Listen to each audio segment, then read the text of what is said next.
Actually, I don't totally mind being Lebanese. It has a certain cachet and none of the connotations of being Palestinian. Though I am dragged there a few more times against my will, I do start to love Lebanon again. Family vacations become fun. My cousins turn back into brothers and sisters. New and improved versions of the old restaurants and beach clubs spring up. Like a lot of the other young, exiled Lebanese, I find a home there.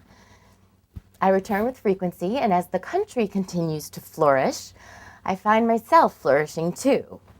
It takes some years, but I slowly begin to nourish myself, not only on the food with which my relatives stuff me, watermelon, apricots, rice, chicken, vegetables, hummus, but on the love that they give me and the opportunity to be part of a culture that embraces me fully. I wish I could explain this, how the Middle East works.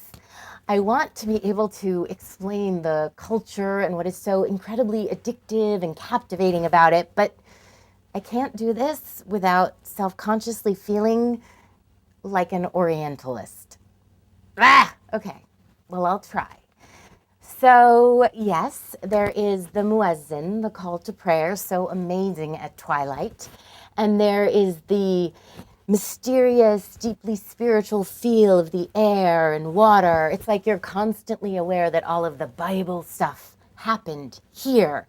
And there are the smells and sounds and spices and flavors and carpets and hookahs, I suppose, if you're looking at it that way. But what really grabs you about this very electric, vibrant culture is that anyone who is talking to you is talking to you and looking at you and thinking about you and trying to make you, another person, feel good and comfortable and full and content. The Arabic language is a perfect example of how this works. Let's say you order something in a restaurant or you take a taxi or something else that requires saying thank you to someone, okay? Well, you don't. You don't say thank you. You say, God bless your hands, Yislam idek, or God give you strength, Allah ya'tik al-afi, or another equally lovely phrase. I mean, God bless your hands. Think about that. Wait, before you do, remember that you would say that to anyone, Christian, Muslim, Jew, Buddhist, or atheist. It's an expression. And while I'm here, let me just say that the word Allah in Arabic means God. It does not mean some other special fundamentalist Muslim deity who hates infidels. It is a word whose denotation is the supreme being. Okay, so basically in the same way that Spanish-speaking people call him Dios and the French call him Dieu, Allah is just God. Sorry to get pedantic or doubt your knowledge, but I just had to say that because, you know, in English we say, oh my God, and God rest his soul, and all of the same stuff, but somehow I feel like we're taught here that if it is an Arab saying it, they are a fundamentalist Muslim urging all believers to destroy the infidels. No, not even close. Oh, and everyone calls you by a nickname. They just multiply the nicknames.